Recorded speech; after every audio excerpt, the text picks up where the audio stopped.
నమస్తే, welcome to me TV news. ముందుగా headlines.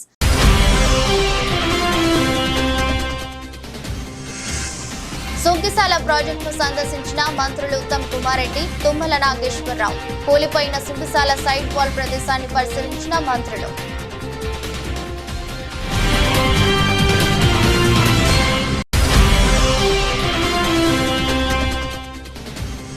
బికవోలు మండలంలో ఇళ్లపల్లి గ్రామ సర్పంచ్ పై దాడిని తీవ్రంగా ఖండించిన వైసీపీ మాజీ ఎమ్మెల్యేలు. టీడీపీ దాడులు ఆపకపోతే తిరుగుబాటు తప్పదని హెచ్చరించిన జక్కంపూడి రాజా.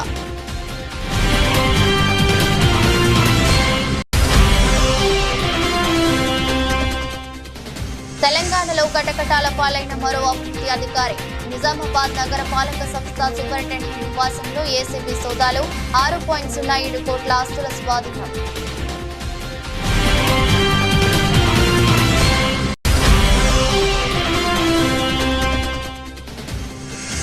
ఉమా కొప్పేశ్వర స్వామి దేవాలయాన్ని దర్శించుకున్న మంత్రి వాసంశెట్టి సుభాష్. ప్రత్యేక పూజలు నిర్వహించిన వాసంశెట్టి సుభాష్ దంపతులు.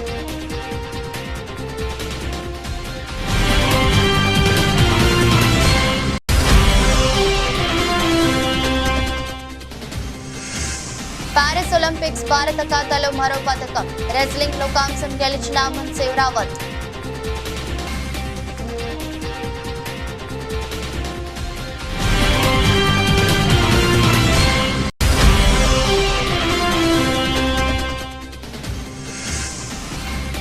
వారాంతం ట్రెండింగ్ లో ప్రపంచ మార్కెట్లతో పాటు దేశీయ ఈక్విటీ సూచీల ర్యాలీ. మదుపర్లకు కాసుల వర్షం.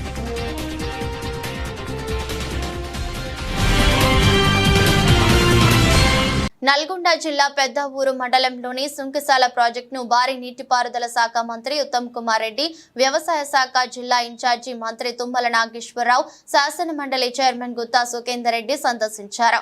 హైదరాబాద్ నుంచి హెలికాప్టర్లో బయలుదేరి కోదాడకు వెళ్లి అక్కడ తుమ్మల నాగేశ్వరరావును ఎక్కించుకుని సుంకిసాలకు చేరుకున్నారు. ముందుగా పంపు హౌస్ వద్ద గోడ కూలిన ప్రాంతాన్ని పరిశీలించారు. అనంతరం మీడియాతో మాట్లాడారు. సుంకిసాల ఘటనపై దురుద్దేశపూర్వకంగా రాజకీయ ఆరోపణలు చేయడం సరికాదని శాసన మండలి చైర్మన్ గుత్తా సుఖేందర్ రెడ్డి అన్నారు. మున్సిపల్ శాఖ సీఎం వద్ద ఉన్నంత మాత్రాన ఆయనపై విమర్శలు చేయడం పాత మున్సిపల్ మంత్రికి తగదన్నారు. హైదరాబాద్ లో అసలు నీళ్ల కొరత లేదు, సుంకిసాల ప్రాజెక్టు అవసరమే లేదు. నిన్నటిదాకా ప్రభుత్వంలో ఉండి నిరుపయోగమైన ప్రాజెక్టును ప్రజల మీద రుద్దుతూ ఇప్పుడున్న ప్రభుత్వం మీదనో సీఎం మీదనో దుమ్మెత్తి పోస్తానడం సరికాదు. కాబట్టి జరిగిన ఘటనలో మంచిగాని చెడుగాని మీ ఖాతాలోనే ఉంటుంది అని గుత్తా వ్యాఖ్యానించారు. డిసెంబర్ నాటికి 875 కోట్లు ఖర్చు పెట్టినారు. డిసెంబర్ నుంచి ఇప్పటికి 1145 కోట్లు ఖర్చు అయింది ఈ ప్రాజెక్టు మీద ఖర్చు అయింది కాబట్టి కంప్లీట్ చేసుకోవాల్సినటువంటి అవసరం ఎట్లా, ఎందుకంటే ఇంత డబ్బులు ఖర్చు పెట్టిన తర్వాత తప్పదు. కానీ ఇదేదో రాజకీయంగా ముఖ్యమంత్రి గారి వద్దనే ఈ మున్సిపల్ అడ్మినిస్ట్రేషన్ ఉంది, ఆయన పట్టించుకోలేదనో అని పాత మున్సిపల్ మంత్రి గారు చెప్తా ఉన్నారు. కాబట్టి ఇవన్నీ రాజకీయ ప్రేరేపితమైనటువంటి ఆరోపణలు, సత్యదూరమైనటువంటివి. ఇవాళ హైదరాబాద్ కు ఏకేబీఆర్ కృష్ణా వాటరే కాకుండా ఎల్లంపల్లి నుంచి గోదావరి వాటర్ కూడా పైప్ లైన్ ఫేజ్ 1 గతంలోనే రాజశేఖర రెడ్డి గారు ముఖ్యమంత్రిగా ఉన్నప్పుడే స్టార్ట్ అయింది. ఆ పని కూడా అక్కడి నుంచి కూడా నీళ్లు వస్తున్నాయి. టన్నల్ పూర్తయితే గ్రావిటీతోనే పూర్తవుతుంది. కాబట్టి ఇవన్నీ వాస్తవమైనటువంటివి. మరి 22లో ప్రారంభమైనటువంటి ఈ సుంకిశాల ప్రాజెక్టు ఎవరి కొరకు ప్రారంభిస్తున్నట్టు, ఎవరి కొరకు ఇది కట్టినట్టు, ఎందుకు 7 సంవత్సరాలు 8 సంవత్సరాలు సైలెంట్ గా ఉన్నది ప్రభుత్వం. బ్రహ్మాండంగా హైదరాబాద్ నీళ్లు పోతున్నాయి. ఎక్కడ కూడా వాటర్ షార్టేజ్ హైదరాబాద్ లో లేదు. ప్రతి సమ్మర్ లో ఏమైనా తక్కువ అయితే లో లెవెల్లో మోటార్లు పెట్టి ఇదే సంపులు వేస్తున్నాం, నీళ్ళు ఇస్తున్నాం. కాబట్టి ఇది కేటీఆర్ గారి మానసపుత్రికనా తెలియదు, కేసీఆర్ గారి మానసపుత్రికనా తెలియదు. నేనైతే ఆ రోజు చెప్పినాను మన కేటీఆర్ గారు, అనవసరంగా మీరు డబ్బులన్నీ వేస్ట్ చేస్తున్నారు. ఆల్రెడీ 2 సోర్సెస్ ఉన్నాయి హైదరాబాద్ కు పోవడానికి, నల్గొండ జిల్లా పోవడానికి. ఇవాళ నల్గొండ జిల్లాలో హుజూర్ నగర్ కానీ ఈవెన్ మిర్యాలగూడకు ఎక్కడికి వెళ్ళి మిషన్ భగీరథ నీళ్ళు ఇస్తున్నారు, తేల్పాడు నుంచి నీళ్ళు ఇస్తున్నారు. అంటే వీటికి ఏ దాంతో సంబంధం లేదు, తేల్పాడుతోనే నీళ్ళు ఇస్తున్నారు. 7 టీఎంసీ రిజర్వాయర్ అక్కడ తేల్పాడులో 7 టీఎంసీల నీళ్లు ఉంటాయి. కాబట్టి ఈ రోజు ఈ ప్రాజెక్టు ఎట్లా ఎందుకు ప్రారంభించినారనేది వాళ్ళిద్దరికే తెలవాలి. మా కాంట్రాక్టర్ గారికి తెలవాలి తప్ప మూడో మనిషికి ఎవరికి తెలియదు.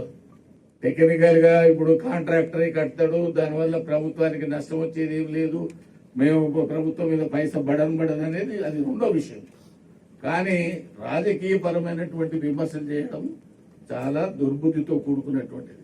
ప్రాజెక్టు ప్రారంభించింది మీరు, మంజూరు చేసింది మీరు, కాంట్రాక్టర్ నిర్ణయించింది మీరు, నిన్నటిదాకా ప్రభుత్వంలో ఉన్నది మీరు.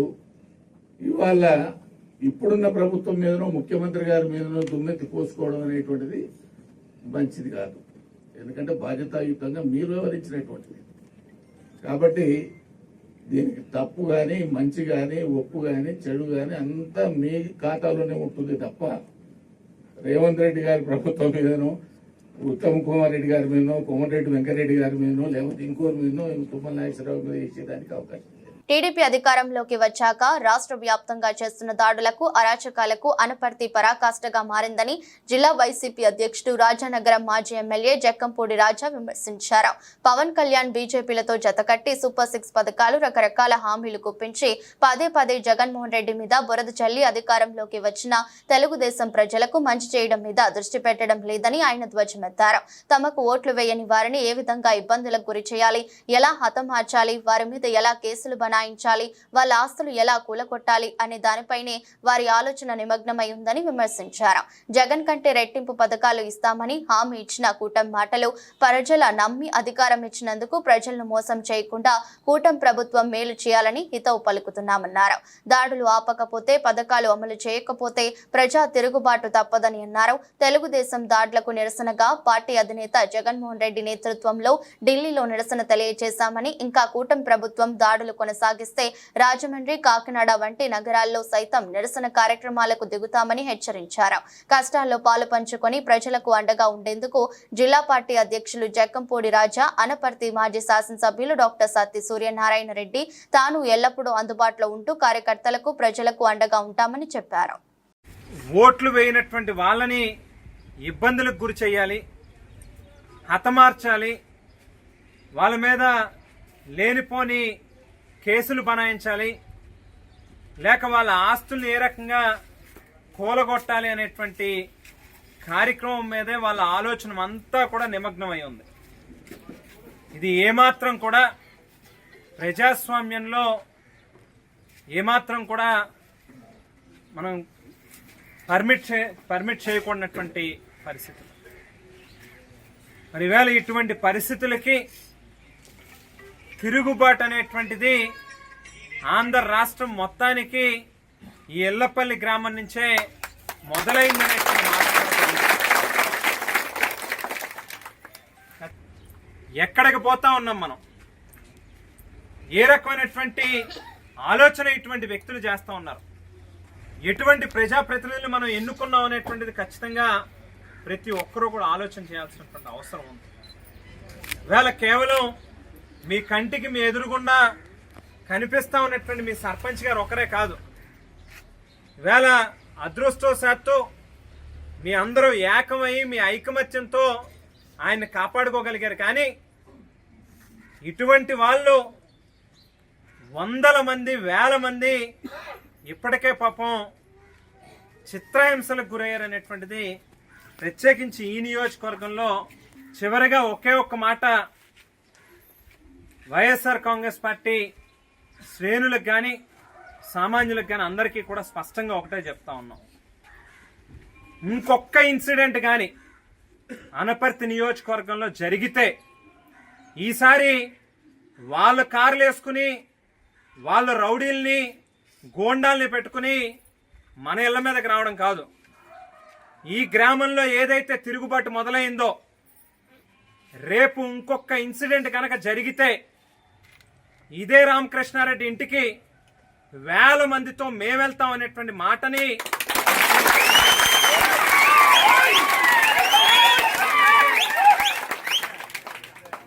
పోలీస్ శాఖ కానీ ప్రభుత్వం కానీ ఖచ్చితంగా లా అండ్ ఆర్డర్ని కాపాడాల్సినటువంటి బాధ్యత మీ మీద ఉంది. బాధ్యతగా వ్యవహరించండి. ఏదో ఒక ప్రభుత్వం ఉంది కదా, ఒక నాయకుడు ఉన్నాడు కదని వాళ్ళకి తొత్తులుగా మాత్రం వ్యవహరించేటటువంటి కార్యక్రమం చేయొద్దు. తెలంగాణలో మరో అవినీతి అధికారిని ఏసీబీ అధికారులు అరెస్ట్ చేశారు. ఆయన నివాసం నుంచి కోట్లాది రూపాయల నగదు, నగలు, స్థిరాస్తుల పత్రాలను స్వాధీనం చేసుకున్నారు. నిజామాబాద్ నగర పాలక సంస్థలో దాదాపు 25 సంవత్సరాలుగా సూపరింటెండెంట్ గా ఇన్ఛార్జి రెవెన్యూ అధికారిగా పనిచేస్తున్న నాగేంద్ర పెద్ద ఎత్తున అవినీతి అక్రమాలకు పాల్పడుతున్నారన్న సమాచారంతో ఏసీబీ అధికారులు ఆయనపై ఏడాది కాలంగా నిఘా ఉంచారు. ఈ నేపథ్యంలోనే మున్సిపాలిటీ రిజిస్ట్రేషన్ శాఖ కార్యాలయాలకు వెళ్లి ఆయన ఆధ్వర్యంలో జరిగిన అక్రమ రిజిస్ట్రేషన్ల వివరాలను తెలుసుకున్నారు. ఆదాయానికి మించి ఆస్తులు కలిగి ఉండదన్న పక్కా సమాచారంతో శుక్రవారం 4 బృందాలుగా ఏర్పడి నిజామాబాద్, నిర్మలలోని నరేందర్ కుటుంబ సభ్యులు, బంధువుల ఇళ్లలో ఏకకాలంలో తనిఖీలు చేశారు. నగర పాలక సంస్థ కార్యాలయంలోనూ సోదాలు జరిపారు. నిజామాబాద్ లోని నరేందర్ నివాసంలో 6 కోట్ల రూపాయలకు పైగా విలువైన నగదు, నగలను అధికారులు గుర్తించారు. వాటిలో 2.93 కోట్ల నగదు, 6 లక్షల విలువైన 51 తులాల బంగారు ఆభరణాలు, 1.98 కోట్ల విలువ చేసే 17 స్థిరాస్తుల పత్రాలు, ఆయన భార్య తల్లి పేరున బ్యాంక్ ఖాతాలో 1.10 కోట్ల నగదు గుర్తించి స్వాధీనం చేసుకున్నామని ఏసీబీ అధికారులు తెలిపారు.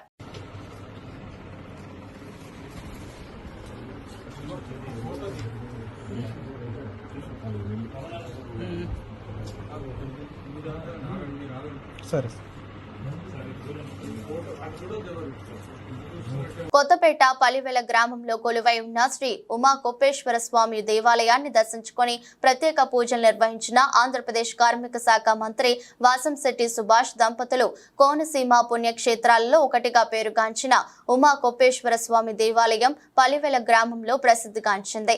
ఈ దేవాలయానికి ఈ రోజు ఉదయం ఆంధ్రప్రదేశ్ కార్మిక శాఖ మంత్రి స్వామికి ప్రత్యేక పూజలు నిర్వహించడానికి విచ్చేశారు. ఈ కార్యక్రమంలో దేవాలయం ముఖద్వారం వద్ద మంత్రి సుభాష్ దంపతులకు అత్యంత సన్నిహితులు, ఆప్తులు వీరవెల్లి శ్రీను ఘనంగా స్వాగతం పలికారు. పూజా కార్యక్రమం అనంతరం వీరవెల్లి శ్రీను ఇంటి వద్ద మంత్రి దంపతులకు చిరు సత్కారం ఏర్పాటు చేశారు. శ్రీను ఇంటి వద్దనే మంత్రి సుభాష్ మీడియా సమావేశం ఏర్పాటు చేశారు.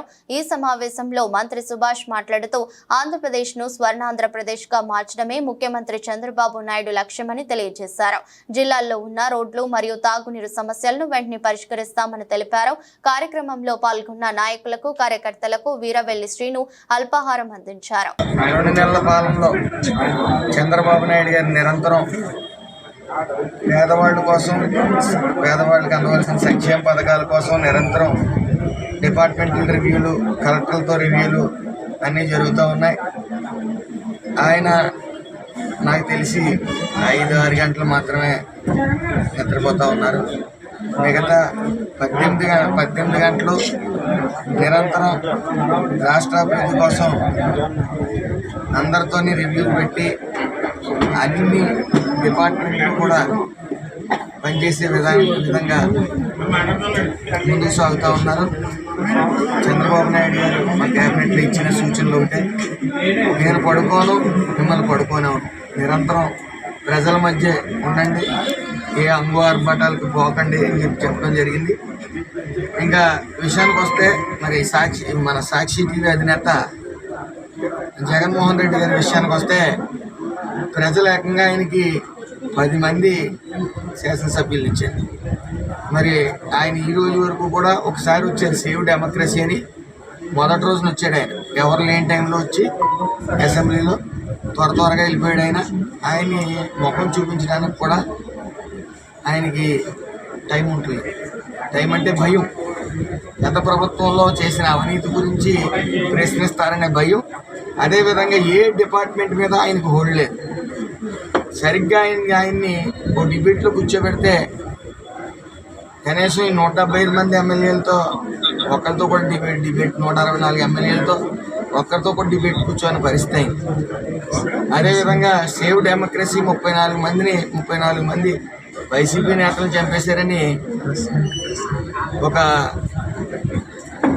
డివైడ్ టాక్ని తీసుకువద్దాం, ఈ ప్రభుత్వం మీద విషం చిమ్ముదామనే నెపంతో ఆయన వచ్చారు. కానీ చంద్రబాబు నాయుడు గారు కానీ మీ అందరం కానీ మెదక్ జిల్లా చేగుంట మండలంలోని పులిమామిడి గ్రామం నుండి నిజాంపేట మండలంలోని కల్వకుంట గ్రామానికి వెళ్లే రహదారి 3 కిలోమీటర్ల దూరం పూర్తిగా అధ్వానంగా తయారైందని గ్రామస్తులు బుధవారం రోడ్డుపై ఏర్పడిన గుంతలతో వరి నాట్లు వేసి నిరసన తెలిపారు.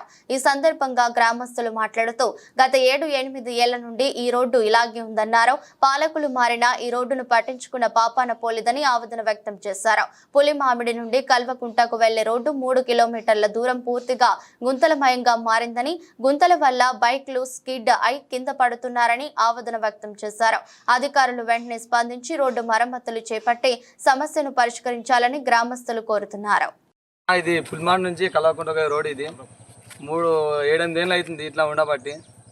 పార్టీలు మారుతున్నారు, రాజకీయ నాయకులు మారుతున్నారు, కానీ మాకు మాత్రం ఎలాంటి రోడ్డు సహాయం ఏం లేదు. 7-8 ఏళ్ళ నుంచి ఇట్నే నడవడం జరుగుతుంది. అన్ని గుంతలు కుక్కలు ఉన్నాయి. చాలా వరకు బైక్ స్కిడ్ అయి పడడం కూడా జరుగుతుంది. దయచేసి ఇప్పుడన్నా స్పందించి ఏమన్నా రోడ్డు వేయగలరని కోరుతున్నాం. ఎంతమంది రాజకీయ నాయకులు మారినా కానీ రోడ్డు మారతలేదు. 3 కిలోమీటర్లు ఉంది, చేయమంటే ఎవరు చేయట్లేదు. ఎక్కువ దూరం ఉన్నా కానీ పట్టించుకోకపోతే అదో అర్థం ఉంటుంది. 3 కిలోమీటర్లు ఇప్పుడు 3 సంవత్సరాలు 4 సంవత్సరాల నుంచి కూడా ఈ రోడ్డు ఇట్నే ఉంటుంది. వర్షాకాలం వస్తే చాలా ఇబ్బంది అవుతుంది. చాలామంది నైట్లో పడ్డోళ్ళు ఉన్నారు, చాలామందికి దెబ్బలు తాకిన వాళ్ళు కూడా చాలామంది ఉన్నారు.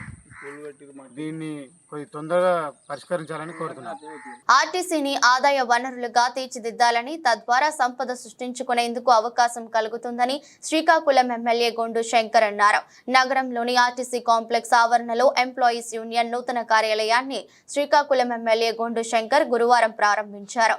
ఈ సందర్భంగా మాట్లాడుతూ త్వరలోనే ఆర్టీసీ కాంప్లెక్స్ ను కమర్షియల్ కాంప్లెక్స్ గా మార్చడం ద్వారా ఆదాయాన్ని పొందవచ్చునని తెలిపారు.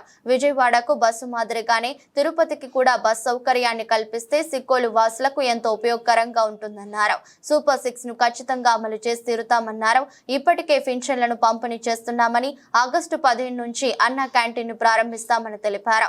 త్వరలోనే మహిళలకు బస్సు ప్రయాణ సౌకర్యాలు కూడా కల్పిస్తామని వివరించారు. ఆర్టీసీ యొక్క పరిస్థితి ఏంటో ఒక పక్క ప్రభుత్వంలో విలీనం చేస్తామని చెప్పి కూడా ఎటువంటి బెనిఫిట్స్ లేకుండా అందరినీ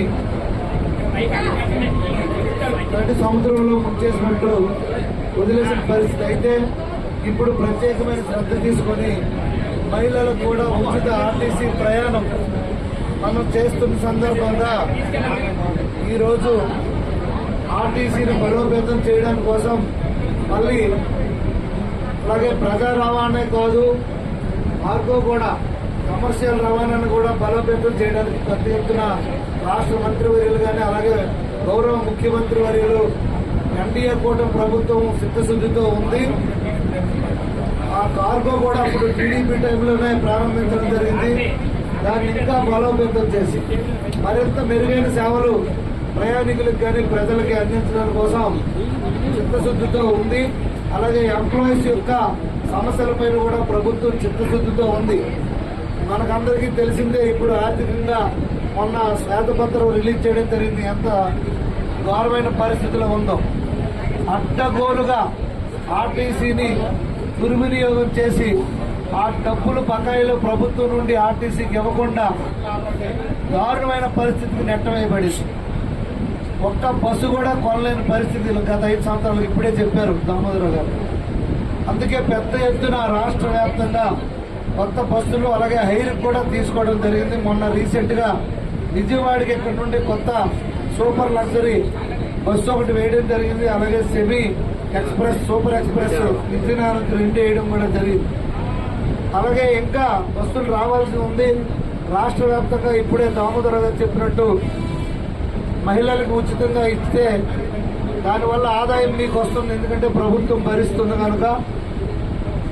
అదేవిధంగా బస్సులు కూడా పెంచాల్సిన పరిస్థితి ఉంది కనుక డిప్యూటీ ప్రభుత్వం యొక్క ఇది సూపర్ 6 లో భాగంగా సూపర్ 6 కి చాలా ప్రాధాన్యం ఇస్తున్నారు ముఖ్యమంత్రి కానీ, ఎన్డీఏ ప్రభుత్వం కానీ, పవన్ కళ్యాణ్ గారు కానీ, అలాగే మోడీ గారు కానీ ఈ ప్రభుత్వం చిత్తశుద్ధితో పనిచేస్తుంది కనుక తప్పకుండా ఆర్టీసీని బలోపేతం చేసి మీ అందరి కష్టాలని తీర్చి మళ్ళా ప్రజలందరికీ ఒకప్పుడు ఆర్టీసీ అంటే ఎలాగుండేదో అదే రోజులు మళ్ళీ రానున్నాయని సందర్భంగా మీకు అందరికీ తెలియజేసుకుంటూ శ్రీకాకుళం జిల్లా పాతపట్నం నియోజకవర్గం యువతి యువకుల కోసం తమ సొంత నిధులతో కోరికన భవానీ ఉచిత డిఎస్సి కోచింగ్ సెంటర్ ను ప్రారంభించారు. జనసేన అధినేత పవన్ కళ్యాణ్ చేసే సేవలను ఆదర్శంగా తీసుకుని ఈ ఉచిత శిక్షణను ప్రారంభించడం మాకు చాలా సంతోషం. అందుకు ప్రతి ఒక్క డిఎస్సి విద్యార్థులు సద్వినియోగం చేసుకోవాలని కోరారు. ముందుగా దీప ప్రజ్వలన కోరికన రవికుమార్ భవానీ దంపతులు వెలిగించారు. డిఎస్సి విద్యార్థిని ఉద్దేశించి ఈ కార్యక్రమంలో Medicover MD Daneti Sridhar, Janasena party జిల్లా అధ్యక్షులు పిసిని చంద్రమోహన్, పాతపట్నం నియోజకవర్గం Janasena in-charge Gedela Chaitanya, Srikakulam Janasena party in-charge Korada Sarveswara Rao, Amadalavalasa Janasena in-charge Pedada Rammohan, హెచ్ఎర్ల ఇన్సూరెన్స్ ఎస్వైడి Vishwakshen, Ichchapuram Janasena in-charge Dasar Raju, Tekkali Janasena in-charge Kaniti Kiran, Narasannapeta in-charge Balaga Praveen, Janasena నాయకులు తదితరులు ఉచిత డిఎస్సి శిక్షణను సద్వినియోగం చేసుకోవాలని కోరారు. సత్యసాయి సేవా సమితి ద్వారా కూడా కొన్ని ఉచిత కోచింగ్ సెంటర్స్ అది చేయడం జరిగింది. సో ఆయన సపోర్ట్ తీసుకొని నేను చేయగలను నమ్మకంతో, ఆయన మీద నమ్మకంతో గత 2 నెలలుగా ఆయన పొరతీస్తూ విపరీత ఒత్తిడి చేస్తూ సాధ్యమైనట్టుగా it's not so easy but we can do it, we're complete to do it. So నిబద్ధతలో ఎలాంటి లోపం ఉండదు. ఏదో ఈరోజు స్టార్ట్ చేస్తాం ఏదో అర్థం చేసుకుని, అంటే మీ స్థాయికి తగ్గట్టుగా ఇది లేదు ఇక్కడ, అది చిన్న ప్రయత్నం. దయచేసి మీ పూర్తి సహకారాన్ని కోరుకుంటున్నాను సార్. ఆయన one of the best faculties for you know it very well, right students, you know it very well. So ఆయన ఆచారాలు, సాంస్కృతిక నిలయము భారతదేశము, వీటన్నిటికీ మూలము విద్య. ఆ విద్యా సంబంధిత బాధ్యతాయుత సభా కార్యక్రమం ప్రారంభించుకున్నాం. సభా కార్యక్రమాన్ని నిర్వహిస్తున్నాం. శ్రీకాకుళం జిల్లా టెక్కలిలోని వైసీపీ ఎమ్మెల్సీ దువ్వాడ శ్రీనివాస్ ఇంటి వద్ద శుక్రవారం అర్ధరాత్రి 12 గంటల తర్వాత ఆయన భార్య దువ్వాడ వాణి, కుమార్తె దువ్వాడ హైందవి బైఠాయించి నిరసన తెలిపారు. శుక్రవారం రాత్రి నుంచి ఎమ్మెల్సీ ఇంటి వద్ద ఉద్రిక్తత పరిస్థితులు చోటు చేసుకున్నాయి. వాణి, హైందవీలకు మద్దతుగా తల్లిదండ్రులు, సోదరి ఘటనా స్థలానికి చేరుకున్నారు. న్యాయం జరిగే వరకు అక్కడే ఉంటామని బైఠాయించి నిరసన చేపట్టారు. ఏంటి ధైర్యం, రౌడీయజమా పిల్లలండి, పిల్లల్ని లంచ కూతురండి, బయటకు రారా. ప్యారిస్ ఒలింపిక్స్ లో సత్తా చాటి కాంస్య పథకం గెలిచిన భారత పురుషుల హాకీ జట్టు శనివారం ఉదయం స్వదేశానికి చేరుకుంది. ఈ నేపథ్యంలో ఉదయం నుంచి అభిమానులు భారీ సంఖ్యలో ఢిల్లీలోని ఇందిరాగాంధీ అంతర్జాతీయ విమానాశ్రయానికి చేరుకుని ఆటగాళ్లకు ఘన స్వాగతం పలికారు. Captain Harman Preet Singh, goal keeper Sreejesh, మాజీ సారథి మన్ప్రీత్ సింగ్ తో పాటు ఇతర ప్లేయర్లకు మెడలో పూలదండ, రుమాలు వేసి అధికారులు గ్రాండ్ వెల్కమ్ చెప్పారు. దీంతో జట్టులోని ప్రతి సభ్యుడు, సిబ్బంది ఆనందంగా ఉల్లాసంగా కనిపించి, అలాగే కొందరు ఆటగాళ్లు బ్యాండ్ చప్పుళ్లకు హుషారుగా తీన్మార్ స్టెప్పులు వేయడం కూడా చేశారు. కాగా గురువారం స్పెయిన్ తో జరిగిన కాంస్య పథక పోరులో టీమిండియా సత్తా చాటింది. ఈ మ్యాచ్ లో 2-1 తేడాతో భారత జట్టు నెక్కి కాంస్య పథకం దక్కించుకుంది. 1968లో మెక్సికో సిటీలో జరిగిన ఒలింపిక్స్, 1972 మ్యానిచ్ ఒలింపిక్స్ లో వరుసగా 2 కాంస్య పతాకాలను సాధించిన భారత్ హాకీ జట్టు ఒలింపిక్స్ లో వరుసగా 2 కాంస్య పతాకాలు సాధించడం ఇది రెండోసారి. 2020 టోక్యో ఒలింపిక్స్ లో కూడా టీమిండియా కాంస్యంతో మెరిసిన విషయం తెలిసిందే. ప్యారిస్ ఒలింపిక్స్ లో భారత్ కు మరో పథకం లభించింది. 21 ఏళ్ల అమన్ సెరావత్ రెజింగ్ లో కాంస్యం సాధించారు. భారత్ కు ఇది 6వ పథకం. కాంస్య పథకం కోసం నిన్న 57 కిలోల విభాగంలో జరిగిన పోరులో 13-5తో వ్యూటోరికో రెజ్లర్ థరియన్ టోయ్ ను ఓడించి పతాకాన్ని తన మెడలో వేసుకున్నారు. ఈ పోటీలో భారత్ తరపున పోటీ పడిన ఏకైక పురుష రెజ్లర్ అమన్ సేమి ఫైనల్లో జపాన్ టాప్ సీడ్రీ హిచుగి చేతిలో 0-10 తేడాతో చిత్తుగా ఓడిన అమన్ ఈ మ్యాచ్ లో మాత్రం ఎలాంటి పొరపాట్లకు తావివ్వకుండా ప్రత్యర్థిపై పూర్తి పైప్ చేయి చూపించారు. అది నుంచి దూకుడు ప్రదర్శించి దరియన్ను చిత్తు చేసి పతాకాన్ని సొంతం చేసుకున్నారు. ఈ పతాకాన్ని అతడు తన దివంగత తల్లిదండ్రులు, దేశ ప్రజలకు అంకితం ఇచ్చాడు. ఒలింపిక్స్ తో పథకం సాధించిన ఒలింపిక్స్ లో పతకం సాధించిన 7వ భారత రెజ్లర్ గా అమన్ రికార్డులకు ఎక్కాడు. 1952లో హెలింగ్సీలో జరిగిన ఒలింపిక్ క్రీడల్లో కేడి జాదవ్ కాంస్యం కైవసం చేసుకున్నారు. స్వతంత్ర భారతంలో తొలి పతకం అందుకున్న రెజ్లర్ గా జాదవ్ పేరు రికార్డులో నిలిచిపోయింది. ఇక పతకం సాధించిన అమన్ ఖాతాలో మరో రికార్డు కూడా వచ్చేరింది. ఒలింపిక్స్ లో వ్యక్తిగత పతకం అందుకున్న అతిపిన్న వయస్కుడి సంవత్సరాలు 21 గాను అమన్ రికార్డు సృష్టించారు. ఈ వారం ఆరంభ నష్టాల నుంచి స్టాక్ మార్కెట్లు క్రమంగా కోలుకున్నాయి. వారాంతం ట్రేడింగ్ లో ప్రపంచ మార్కెట్లతో పాటు దేశీయ ఈక్విటీ సూచీలు ర్యాలీ తీశాయి. సెన్సెక్స్ ఒక దశలో 1098 పాయింట్ల వరకు పెరిగి 79,984.24 వద్ద ఇంట్రాడే గరిష్టాన్ని నమోదు చేసింది. చివరికి 819 పాయింట్ల లాభంతో 79,705.91 వద్ద స్థిరపడింది. నిఫ్టీ సైతం ఇంట్రాడేలో 302 పాయింట్లు ఎగబాకినప్పటికీ చివర్లో 250 పాయింట్ల లాభంతో 24,367.50 వద్ద క్లోజ్ అయింది. అమెరికాలో నిరుద్యోగ భృతి క్లెయిమ్ల గణాంకాలు సానుకూలంగా నమోదు కావడంతో ఆర్థిక మాధ్యం భయాలు తగ్గుముఖం పట్టాయి. దాంతో అమెరికాతో పాటు ప్రపంచ మార్కెట్లో ట్రెండింగ్ సెంటిమెంట్ మెరుగుపడిందని ఈక్విటీ నిపుణులు పేర్కొన్నారు. ఈక్విటీ ఇన్వెస్టర్ల సంపద పరిగణించే BSE లిస్టెడ్ కంపెనీల మొత్తం మార్కెట్ క్యాపిటలైజేషన్ 4.46 లక్షల కోట్లు పెరిగి 450.21 లక్షల కోట్లకు చేరుకుంది. సెన్సెక్స్ లోని 30 నమోదిత కంపెనీలో 28 లాభపడ్డాయి. టెక్ మహీంద్రా షేర్లు 2.74% ఎగబాకి సూచీ టాప్ గెయినర్ గా నిలిచింది. Tata Motors, M&M, JSW steel, HCL tech, SBI షేర్లు 2% పైగా పెరిగాయి. మార్కెట్ దిగ్గజ షేర్లు రిలయన్స్ ఇండస్ట్రీస్ 1.82%, ఇన్ఫోసిస్ 1.71%, TCS 1.42% రాణించాయి. వార్తలు ముగించే ముందు మరోసారి హెడ్లైన్స్.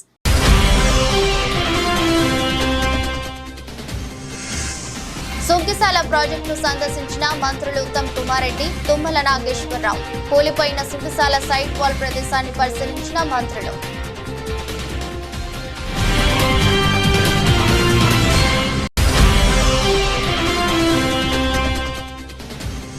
బికవోలు మండలంలో ఇళ్లపల్లి గ్రామ సర్పంచ్ పై దాడిని తీవ్రంగా ఖండించిన వైసీపీ మాజీ ఎమ్మెల్యేలు. టీడీపీ దాడులు ఆపకపోతే తిరుగుబాటు తప్పదని హెచ్చరించిన జక్కంపూడి రాజా.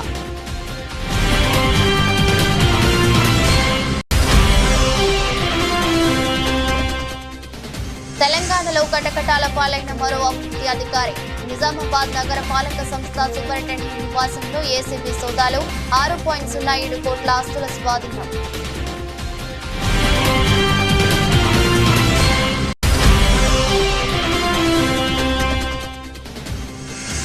ఉమా కోపేశ్వర స్వామి దేవాలయాన్ని దర్శించుకున్న మంత్రి వాసంశెట్టి సుభాష్. ప్రత్యేక పూజలు నిర్వహించిన వాసంశెట్టి సుభాష్ దంపతులు.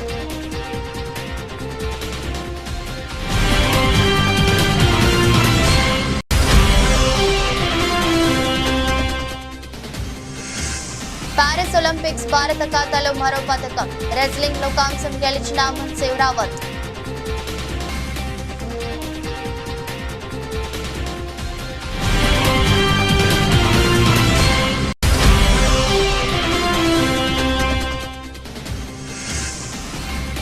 వారాంతం ట్రెండింగ్ లో ప్రపంచ మార్కెట్లతో పాటు దేశీయ ఈక్విటీ సూచీల ర్యాలీ. మదుపర్లకు కాసుల వర్షం.